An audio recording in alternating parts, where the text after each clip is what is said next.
이번에는 교재 145페이지 전표 작성하기가 되겠습니다. 전표 작성하기를 하기 위해서는 전표의 종류를 알아야 되겠죠. 이제 드디어 여러분이 전표라는 걸 발행을 해봅니다. 자, 전표의 종류는 입금전표, 출금전표, 대체전표 이렇게 세 가지로 구분이 되어 있는데 요거를 3전표제라고 얘기합니다. 그런데 이제 3전표제만 보더라도 충분히 이거 갖고 다 할 수 있어요. 자, 출금전표는 말 그대로 현금이 지출이 있는 거래를 얘기합니다. 그래서 출금거래인데 현금 지출만 있는 경우. 그럼 코드는 1번입니다. 1번. 구분 코드는 1번. 출금이고요. 입금전표는 현금이 들어온, 즉 현금만 들어왔어야 돼요. 다른 거랑 섞어서 들어온다. 그러면 입금전표를 쓸 수 없습니다. 그래서 2번 입금이 되겠고요. 그리고 나머지는 모두 다 대체전표를 이용을 합니다. 그래서 현금이 일부 갖고 오든지 또는 일부가 지급되든지 즉 혼합거래인 경우에 대체거래를 가장 많이 쓰는 게 대체전표입니다. 이때 외워야 되셔야 될 게 3번의 차변 그리고 4번의 대변입니다. 3번이 차변, 4번이 대변. 요걸로 구분해요. 차변, 대변 이렇게 쓰는 게 아니라 1번, 2번, 3번, 4번 이렇게 입력을 해서 구분점을 가지고 입력을 하니까 1번은 출금, 2번은 입금, 3번은 차변, 4번은 대변 이렇게 기억해 두세요. 결산 차변과 결산 대변은 결산 자료를 입력하고 나서 생성되는 전표입니다. 그런데 여러분이 결산을 할 때 굳이 5번과 6번을 쓰지 않아도 구분 표시가 되니까 그렇게 처리하시면 되겠습니다.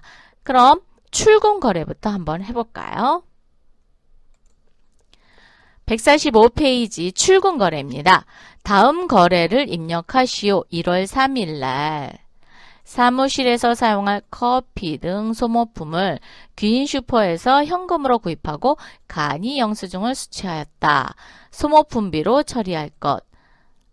커피와 그러니까 커피 등 여러 개 뭐 종이컵 이런 거를 샀대요. 샀는데 얘를 누구를 위해서 돈을 썼느냐에 따라서 경비가 차이가 나거든요. 그런데 얘는 그냥 소모, 없어지는 물품으로 산 거다라고 해서 소모품비로 처리하래요. 그럼 소모품비로 처리하시면 됩니다. 영수증을 보니까 차차차 상사 우리 회사가 받아왔네요. 귀인 슈퍼로부터 1월 3일 날 25,000원의 금액을 주고 했습니다. 뭘로 줬어요? 현금으로 줬습니다. 자, 그러면 분계를 어떻게 해야 돼요? 차변에 소모품비, 대변에 현금 이렇게 해야 되죠. 이렇게 했을 때 현금이 나갔습니다. 그러니까 출금 전표가 되겠죠. 자, 그래서 출금 거래가 되는 거예요. 자, 그러면 출금 전표를 한번 만들러 가봅시다. 회계 모듈의 전표 입력 장부 일반 전표 입력입니다. 클릭. 1월 3일이죠. 자, 3일.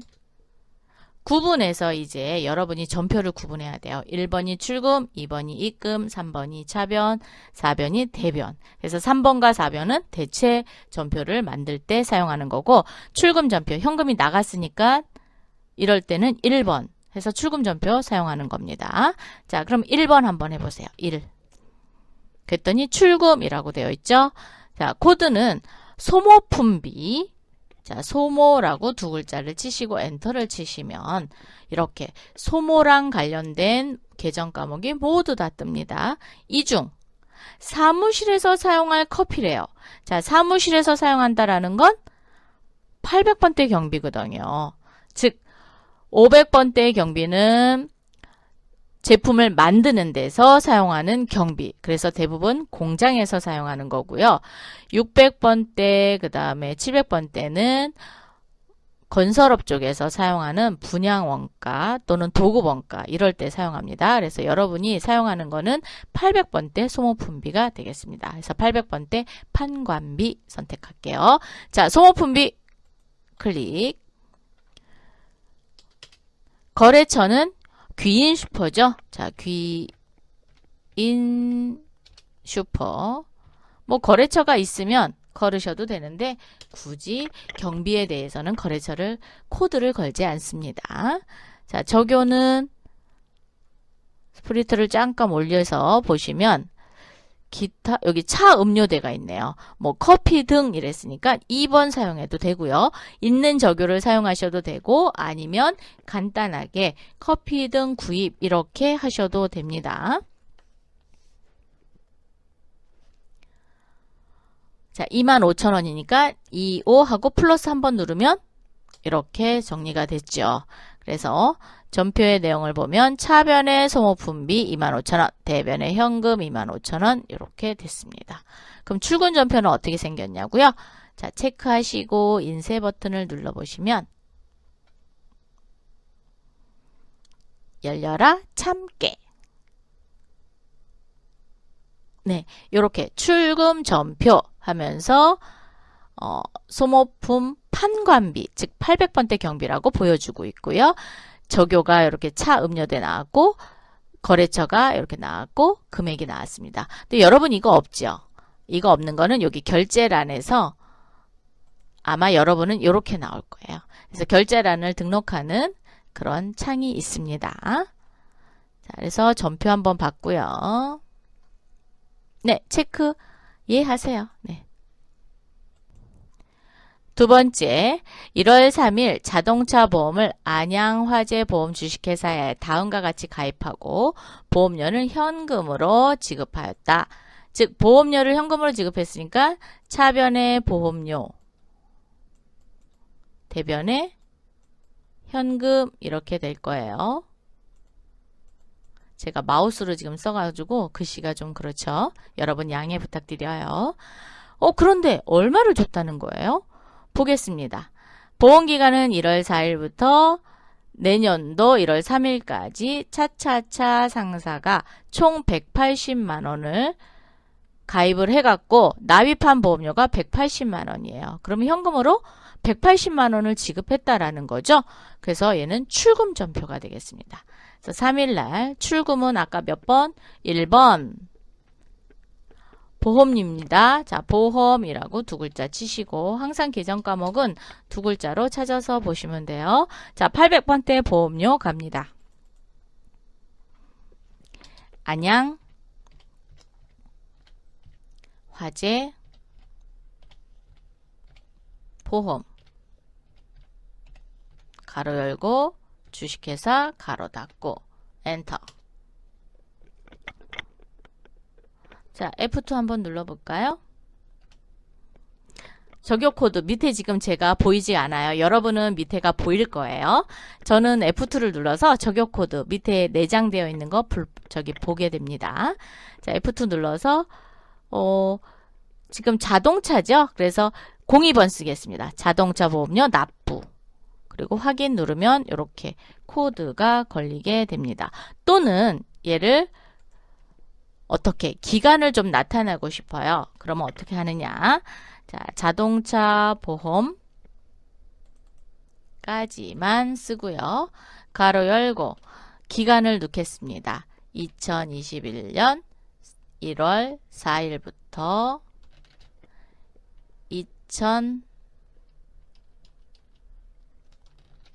2022년 1월 3일까지 가로 닫고 금액은 180만원. 자, 이렇게 적요란에다가 기록을 하는 이유는 나중에 결산을 할 때 얘가 필요해요. 그래서 자동차 보험 같은 경우는 뭐 차량 번호에다가 이렇게 기간을 적어 놓든지 아니면 선급비용 명세서를 별도로 만들어 놓기도 합니다. 엑셀로 만들어서 사용하실 수도 있어요. 왜냐하면 차가 회사에는 되게 많잖아요. 그럴 경우에 전부 다 기록을 해야 되니까 네. 이럴 때 적요를 이용해서 하셔도 됩니다. 자, 이렇게 해서 출금 전표, 즉 출금 거래에 대한 입력을 해봤습니다. 이번에는 입금 거래 해보도록 하겠습니다. 자, 입금 거래는 현금을 그렇죠. 들어온 경우죠. 그래서 입금 전표 발행해 볼게요. 1월 7일 거래처 세명카 인테리어에서 외상 매출금 200만 원을 현금으로 받고 입금표를 발급해 주었다. 자, 현금으로 받았으니까 현금이 차변에 들어오고요. 외상 매출금이 대변으로 가겠죠. 자, 그러면 1월 7일 날 전표를 열어서 입금은 2번. 자, 입금. 현금은 입금 전표니까 안 하는 거예요. 그래서 외상 매출금입니다. 자, 외상 매출금. 외상 매출금. 이때 반드시 거래처 코드를 걸어줘야 돼요. 그래야 나중에 세명카 인테리어에 나머지 외상대금에 대해서만 청구를 하잖아요. 이거를 거래처 코드를 안 걸어주면 거래처 원장에서 체크가 안 돼서 그냥 200만 원을 나중에 또 청구를 하게끔 되겠죠. 그러면 회사가 망신이죠. 그죠? 제대로 관리 안 했다고. 그렇기 때문에 반드시 채권, 채무, 예금 거래는 거래처 코드를 건다. 그럼 거래처 코드는 어떻게 거느냐? 코드에서 3명이라고 쳐보세요. 3명. 그리고 엔터. 그러면 3명에 되어 있는 거래처는 모두 다 떴다가 거기에서 선택을 하면 되는데 우리는 하나밖에 없어요. 그래서 바로 세명카 인테리어가 체크가 된 겁니다. 반드시 이 코드 잊지 마세요. 자, 외상대금 현금 회수 04번 있네요. 자, 04번 쓰겠습니다. 금액은 2 플러스 해서 200만 원. 차변의 현금, 대변의 외상 매출금 이렇게 정리가 됐어요. 그리고 현금란에는 현금이라고 이렇게 표시가 됐죠. 이번에는 대체 거래에 대해서 해보도록 하겠습니다. 다음 거래 자료를 입력하시오. 1월 15일 고객상담실에서 사용할 공기청정기. 자, 공기청정기를 못난이 전자로부터 구입하고 수취한 거래 명세서이다. 대금 중 15만 원은 보통예금, 국민은행 보통예금 계좌에서 이체하고 잔액은 현금으로 지급하였다. 오, 그랬더니 자, 일부는 보통예금 통장에서 이체해서 지급했고요. 나머지는 현금으로 지급했대요. 그러면 보통예금과 현금이 대변으로 와야 되겠죠. 그죠? 그러면 차변에는 뭐가 와야 될까요? 공기청정기? 공기청정기는 비품이죠. 그래서 비품을 사갖고 오는데 보통예금 통장에서 이체했고 현금으로 지급했다라는 거예요. 못난이 전자에 차차차 상사가 공급받는 자고 22만 원이었네요. 자, 22만 원에 15만 원은 보통예금 그리고 7만 원은 현금으로 지급했다는 거죠. 자, 그러면 한번 입력해 보도록 하겠습니다.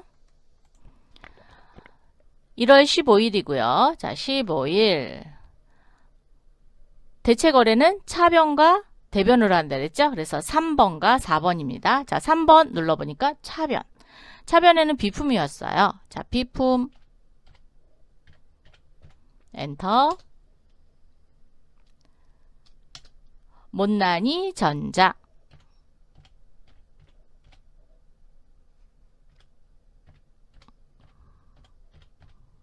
엔터. 자, 공기청정기 구입으로 할까요? 네, 공기청정기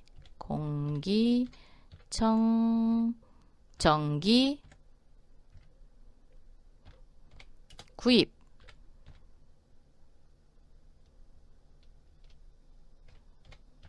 자, 엔터. 금액은 22만 원이었어요. 이번에는 차변을 이제 입력했으니까 대변을 입력해야 되죠. 자, 대변은 몇 번? 4번. 대변 나왔네요. 자, 보통예금 먼저 가겠습니다. 보통예금. 보통예금은 예금거래죠. 예금거래는 반드시 코드를 입력해야 돼요. 그래서 국민은행 보통예금 통장을 걸겠습니다. 그래서 국민이라고 치시고 그러면 국민은행 보통예금 통장 걸어주세요. 그리고 엔터를 한번 해보세요. 그랬더니 위에 있는 게 그대로 복사가 되어 있죠.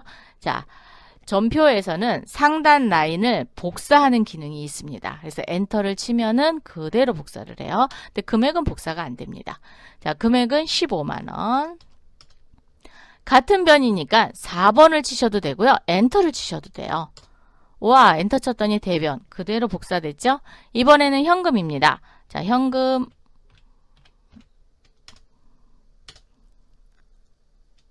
코드는 복사가 안 돼요. 대신 국민은행은 복사가 됩니다. 그런데 현금을 국민은행 보통예금 거래처 건다는 건 조금 무의미하겠죠? 그래서 얘를 스페이스바 또는 딜리트 키를 누르셔서 지우시면 됩니다. 한 번에 지워져요. 그리고 엔터 7만원. 그랬더니 아까 빨간색이 나왔었는데 자, 여기를 금액을 제가 지워볼게요. 아이고. 1원으로 한번 해봅시다. 그랬더니 차액이 이렇게 뜹니다. 빨간색이. 빨간색이 떴다라는 건 전표가 완성이 되지 않았다라는 거예요. 그렇기 때문에 반드시 완성을 해 주셔야 빨간색이 없어지면서 전표가 정상적으로 입력이 됩니다. 자, 그런데 여기에서 이 적요를 그리고 못난이 전자의 거래처를 꼭 걸어야 되냐. 요 거래처는 회사에서는 거래처가 중요해요. 어떤 물건을 샀을 때 어디에서 샀는지 뭐 주 거래처들이 있겠지만은 그래도 좀 더 싸게 사려고 많이들 하기 때문에 거래처를 이렇게 입력을 해 놓으시는 게 좋을 것 같고요. 적요는 전표를 나만 보는 게 아니라 그렇죠. 결제를 올려야 되잖아요. 그런데 적요를 써서 가져가지 않으면 이게 뭐에 대해서 지급한 건지 답변을 할 수 없습니다. 그래서 적요를 간략하게 아니면 내장되어 있는 적요를 불러 올려서 이 전표는 한눈에 볼 수 있게끔 하기 위해서 적요를 기입합니다. 그래서 시험 대비해서 우리 자격증 따려고 시험 대비하시는 분들은 적요 연습은 안 하셔도 돼요. 그런데 실무에서 사용을 할 거를 연습하신다. 그러면 적요를 간단하게 쓸 수 있는 그런 거를 계속적으로 연습을 하셔야 실무에 가서도 충분히 하실 수 있습니다. 근데 적요는 너무 어렵게 쓸 필요는 없어요. 여러 사람이 봤을 때 이해를 할 수 있을 정도로만 보시면 되겠습니다. 자, 이렇게 해서 대체 전표까지 모두 마쳤습니다.